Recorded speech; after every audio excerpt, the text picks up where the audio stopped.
షర్మిలమ్మ గారు ఏంటంటే చంద్రబాబు నాయుడు గారి గూట్లో చిలక అయిపోయారు. కాంగ్రెస్ పార్టీ భావ సారూప్యత విధానాలు కాదు ఆవిడవి. షర్మిలమ్మ గారివి బాబు సారూప్యత విధానాలు ఇప్పుడంతా.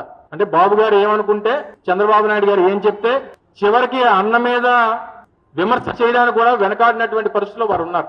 దానికి మేము బాధపడగలం, తిరిగి వారికి సమాధానం చెప్పాలని తప్ప వారే తెలుసుకోవాలి. అంటే కనీసం మనం చేస్తున్నటువంటి విమర్శ కరెక్టా కాదా, మనం చేస్తున్నటువంటిది మాట్లాడేటువంటి మాట నిజమా కాదా, చంద్రబాబు నాయుడు గారి ఇంటి నుంచి స్క్రిప్ట్ వస్తుంది, వారు మాట్లాడతారు. ఎప్పుడైతే చంద్రబాబు నాయుడు గారికి రాజకీయంగా ఇబ్బంది ఉంటుందో, ఇబ్బంది ఉన్నప్పుడల్లా షర్మిలమ్మ గారు బయటకు వస్తారు. సో దయచేసి అది మానుకోమని చెప్పి, రాజశేఖర రెడ్డి గారి బిడ్డగా ఆ విశ్వసనీయతని కాపాడుకోమని చెప్పి వైఎస్ఆర్ కాంగ్రెస్ పార్టీ నాయకత్వం తరపున, మా కార్యకర్తల తరపున వారికి ఒక సలహాగా ఈ సందర్భంగా తెలియజేస్తాం. షర్మిలమ్మ గారు ఏంటంటే చంద్రబాబు నాయుడు గారి గూట్లో చిలక అయిపోయారు. కాంగ్రెస్ పార్టీ భావ సారూప్యత విధానాలు కాదు ఆవిడవి. షర్మిలమ్మ గారివి బాబు సారూప్యత విధానాలు ఇప్పుడంతా. అంటే బాబు గారు ఏమనుకుంటే చంద్రబాబు నాయుడు గారు ఏం చెప్తే చివరికి అన్న మీద విమర్శ చేయడానికి కూడా వెనకాడినటువంటి పరిస్థితుల్లో వారు ఉన్నారు.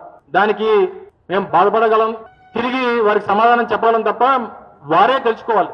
అంటే కనీసం మనం చేస్తున్నటువంటి విమర్శ కరెక్టా కాదా, మనం చేస్తున్నటువంటిది మాట్లాడేటువంటి మాట నిజమా కాదా, చంద్రబాబు నాయుడు గారి ఇంటి నుంచి స్క్రిప్ట్ వస్తుంది, వారు మాట్లాడతారు. ఎప్పుడైతే చంద్రబాబు నాయుడు గారికి రాజకీయంగా ఇబ్బంది ఉంటుందో, ఇబ్బంది ఉన్నప్పుడల్లా షర్మిలమ్మ గారు బయటకు వస్తారు.